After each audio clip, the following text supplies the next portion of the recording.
గత వారం వనపర్తిలో దాడి జరిగింది, పాస్టర్స్ పై దాడి జరిగింది, పాస్టర్ గారిపై దాడి జరిగింది. ఎఫ్ఐఆర్ మేము డిఎస్పీ గారిని కలిసి ఈవేళ మేము శాంతి ర్యాలీ చేసుకుంటామని పర్మిషన్ ఇవ్వమని అడిగితే మేము ఎఫ్ఐఆర్ కట్టేసాము, ఇంకా మాకు పని లేదు, అది 6-7 సంవత్సరాల తర్వాత మేము చేస్తే అరెస్ట్ చేస్తామని చాలా నిస్సిగ్గుగా మాట్లాడాడు. తక్షణమే క్రైస్తవుల పట్ల, దళితుల పట్ల అవగాహన లేని వనపర్తి డిఎస్పీని బదిలీ చేయాలి, సస్పెండ్ చేయాలి.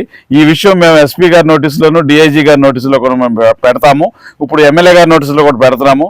ఎందుకంటే పాస్టర్స్, క్రిస్టియన్స్ చాలా శాంతియుతంగా సేవా కార్యక్రమాలతో పాటు చర్చలు నడిపిస్తుంటే, దాడులు చేస్తుంటే పోలీసు యంత్రాంగం, అదేవిధంగా ఈ యొక్క ప్రభుత్వంలో ముఖ్యమంత్రి గారు జోక్యం చేసుకొని ఇలాంటి డిఎస్పీ పోలీసు వ్యవస్థ వల్ల పార్టీకి చెడ్డపేరు వస్తుంది కనుక, ప్రభుత్వానికి చెడ్డపేరు వస్తుంది కనుక ఇలాంటి డిఎస్పీని సస్పెండ్ చేయాలని మేము కోరుతున్నాం. బదిలీ చేయాలి, బదిలీ చేయాలి, బదిలీ చేయాలి, బదిలీ చేయాలి, బదిలీ చేయాలి, బదిలీ చేయాలి. We want justice. We want justice. We want justice.